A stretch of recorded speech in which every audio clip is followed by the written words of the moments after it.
নমস্কার বন্ধুরা, আশা করছি আপনারা সবাই খুব ভালো আছেন, সুস্থ আছেন। উর্মি মাস্তি এন্ড রেসিপির চ্যানেলে আবারও আপনাদের অনেক অনেক স্বাগত জানাই। আজ আপনাদেরকে বানিয়ে দেখাবো সম্পূর্ণ নিরামিষ বাঁধাকপি রেসিপি। তার জন্য দেখুন নিয়ে নিয়েছি একটা বাঁধাকপি। এই বাঁধাকপিটা প্রয়োজন মতো কেটে নেব।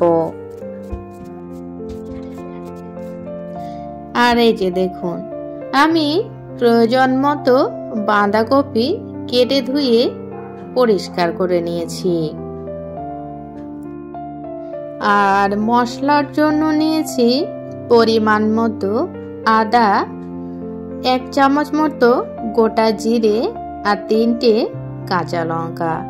এগুলো একসঙ্গে বেটে নেব। এরপর সবার প্রথমে এই রান্নার জন্য একটা মশলা রেডি করে নেব। তার জন্য কড়াই খুব ভালো মতো গরম করে নিয়েছি। আর তাতে দিয়ে দিচ্ছি গরম মশলা আর একটা শুকনো লঙ্কা দিয়ে অল্প নাড়াচাড়া করে নেব। এরপর এড করে দেব গোটা ধনে। ধনে দিয়েও অল্প নাড়াচাড়া করে নেব। ধনে যখন একটু ভাজা ভাজা হয়ে আসবে তখন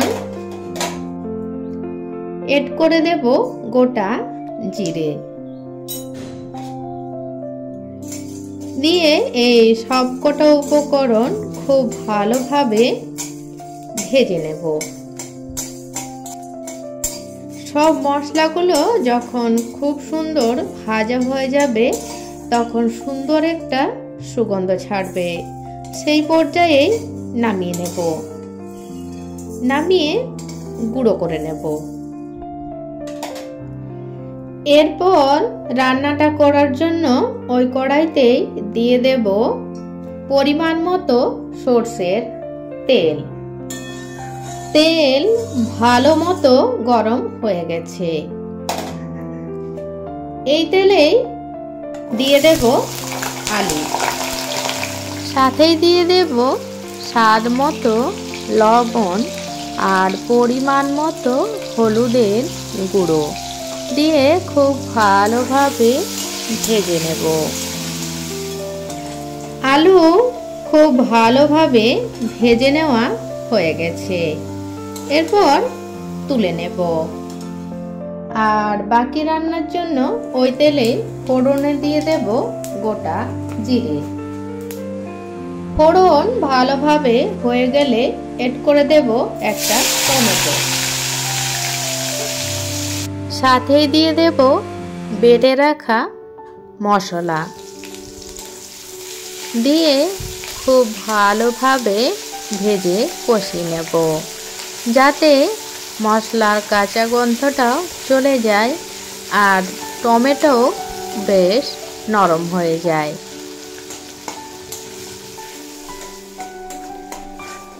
মশলার কাঁচা গন্ধ চলে যাওয়া পর্যন্ত কষিয়ে নিয়েছি। আর দেখুন টমেটো বেশ নরম হয়ে গেছে। এবার এড করে দেব মটরশুঁটি।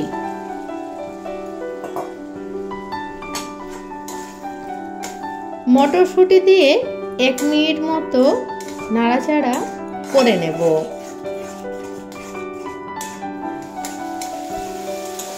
মটরশুঁটি দিয়ে 1 মিনিট মতো নাড়াচাড়া করে নিয়েছি।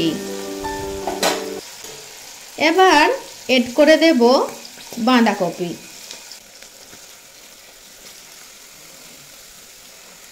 বাঁধাকপিতে পুরো কড়াইটা ভর্তি হয়ে গেছে। আমি নাড়াচাড়া করার চেষ্টা করেছি কিন্তু হচ্ছে না বলে একটু ঢাকা দিয়ে দেব যাতে বাঁধাকপি একটু নরম হয়ে যায়। কিছুক্ষণ পর ঢাকনাটা খুলে নেব। বাঁধাকপি বেশ অনেকটাই নরম হয়ে গেছে। এবার এড করে দেব পরিমাণ মতো হলুদের গুঁড়ো। আর লবণটা আমি পরে ব্যবহার করব। বাঁধাকপি যেহেতু মজে গেলে অনেকটাই কমে যাবে, তো সেই বুঝে আমি পরে লবণটার ব্যবহার করব।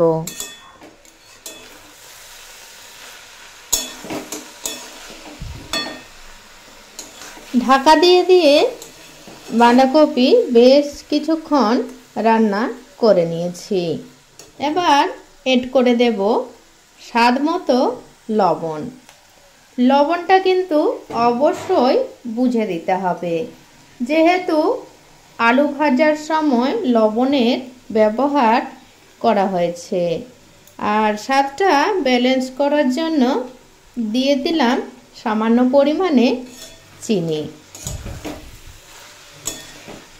দিয়ে অল্প নাড়াচাড়া করেই এড করে দেব আগে থেকে ভেজে রাখা আলু।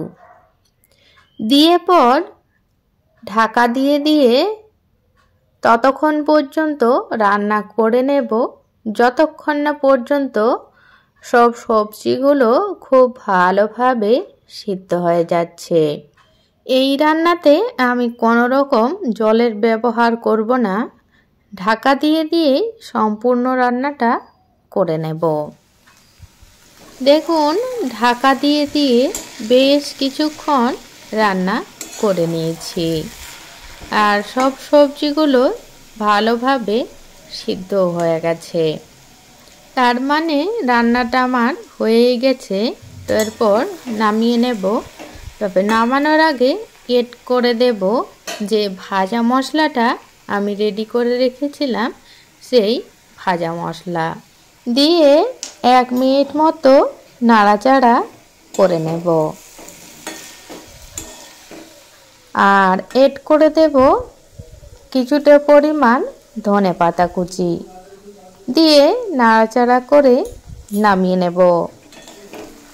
তো বন্ধুরা, আপনারা যদি কখনো এই রকমভাবে ভাজা মশলা দিয়ে বাঁধাকপির ঘন্ট না বানিয়ে খেয়ে থাকেন, অবশ্যই একবার বানিয়ে খেয়ে দেখবেন, খেতে ভীষণ ভালো হয়। আর এই রেসিপিটি আপনারা ভাত, রুটি, লুচি, পরোটা সব কিছু দিয়েই পরিবেশন করতে পারবেন। তো আমার আজকের রেসিপি আপনাদের কেমন লাগলো সেটা অবশ্যই কমেন্ট করে জানাবেন। আর ভালো লাগলে অবশ্যই একটা লাইক করে দেবেন। তো আজ এই পর্যন্ত রাখলাম বন্ধুরা। দেখা হচ্ছে নেক্সট দিন আরও অন্য কোনো একটা রেসিপির সাথে। আপনারা সবাই খুব ভালো থাকবেন, সুস্থ থাকবেন।